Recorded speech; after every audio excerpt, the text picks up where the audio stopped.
Doctor Shanga Rajput medical specialist doctor Nashik महाराष्ट्रामध्ये आजचा video topic आहे हिअरिंग टॉन्सिलेक्टमीची लक्षात येतं. म्हणजे टॉन्सिलचं ऑपरेशन झालं आहे, जखम व्यवस्थित भरते की नाही बरं हे आपलं कसं लक्षात येईल. सर्वात पहिली गोष्ट हॉस्पिटलमध्ये डिस्चार्ज घेण्याच्या अगोदर तुम्ही तुमच्या डॉक्टरांनी विचारून ब्लिडिंग होणार नाही ना, होणार की नाही. होणार असेल तर पेशंटला एक दिवस ठेवून घ्यायचं तिथे. तुमचं रक्त येत असेल तर पेशंट तर नातेवाईकांनी विचारणं गरजेचं आहे की 1-2 दिवस ठेवून घ्या, पूर्ण सेटल झालं की तुम्ही जाऊ शकता घरी. कारण तुम्ही जर घरी निघून गेले आणि खूप प्रॉब्लेम झाला आणि हॉस्पिटलमध्ये पोहोचायला खूप उशीर झाला तर तुम्ही काय करा.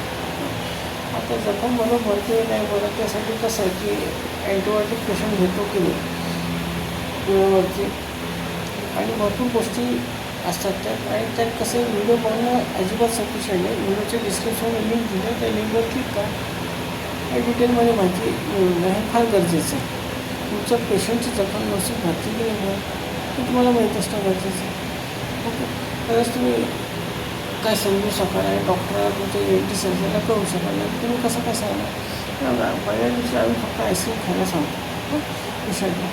दुसऱ्या दिवशी दूध आणि म्हणजे साबुदाण्याची खीर खायला सांगतो आणि आईस्क्रीम खायला सांगतो. आणि तिसऱ्या दिवशी काय खायचं, चौथ्या दिवशी काय खायचं. पेशंटला जर काही त्रास होत असेल तर पेशंटला कसं लक्षात येणार.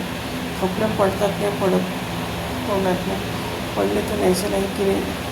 यात काही कॉम्प्लिकेशन्स होऊ शकतात. त्याच्यात तर बाहेर कसं यायचं. याच्यासाठी व्हिडिओ डिस्क्रिप्शनमध्ये लिंक दिली त्या लिंकमध्ये क्लिक करा आणि डिटेलमध्ये माहिती घ्या.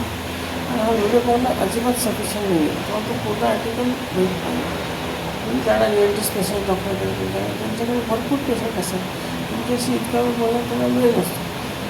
व्यवस्थित मॅटर स्टडी करून घ्या आणि बघा तुमचा पेशंट व्यवस्थित ठीक प्रकारे केले व्हिडिओ डिस्क्रिप्शनमध्ये लिंक दिली आहे त्या लिंकवर अवश्य क्लिक करा.